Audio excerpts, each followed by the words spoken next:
Pemulihan aktivitas sektor manufaktur mulai terlihat dari data PMI Manufacturing yang kembali menunjukkan ekspansi ke level di atas 50, serta perbaikan data industrial production.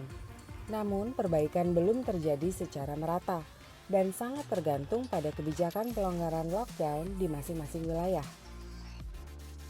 Aktivitas retail mulai menunjukkan perbaikan di berbagai negara, diindikasikan oleh indeks mobilitas untuk retail dan rekreasi yang membaik. Perbaikan yang terjadi tidak lepas dari pelonggaran lockdown dan dukungan stimulus fiskal. Perbaikan drastis yang membuat mobilitas retail dan rekreasi mendekati level sebelum pandemi, terutama terlihat di negara-negara yang berhasil menjaga tingkat penyebaran COVID-19 tetap rendah, seperti misalnya Italia, Taiwan, Jerman, dan Korea Selatan.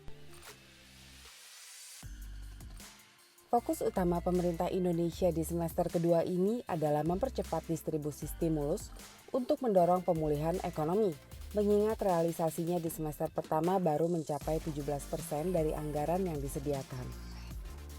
Distribusi stimulus yang lamban di semester pertama akan mendorong belanja yang lebih besar di semester kedua ini, yang diharapkan dapat mendorong pertumbuhan ekonomi di tanah air.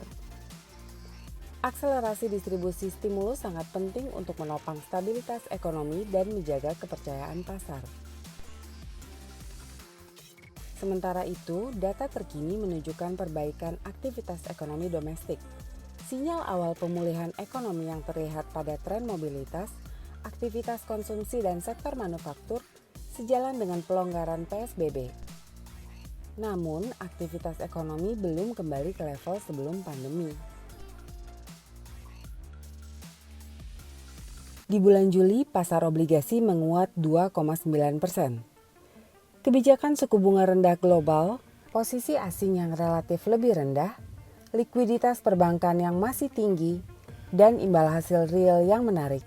Semua itu menawarkan peluang investasi yang baik di pasar obligasi Indonesia. Di sisi lain pasar modal, selama Juli kemarin pasar saham menguat 5%.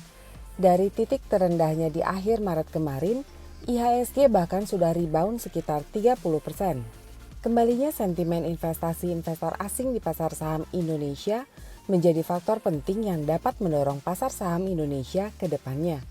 Percepatan distribusi dan penyerapan efektif stimulus guna mendukung pemulihan ekonomi sangat penting bagi pasar saham Indonesia di semester kedua 2020 ini. Nah, investor, tanda-tanda bangkitnya perekonomian dunia dan domestik kian jelas. Semoga pemulihan ekonomi dunia dan domestik terus mengisi paruh kedua tahun ini. Selamat berinvestasi.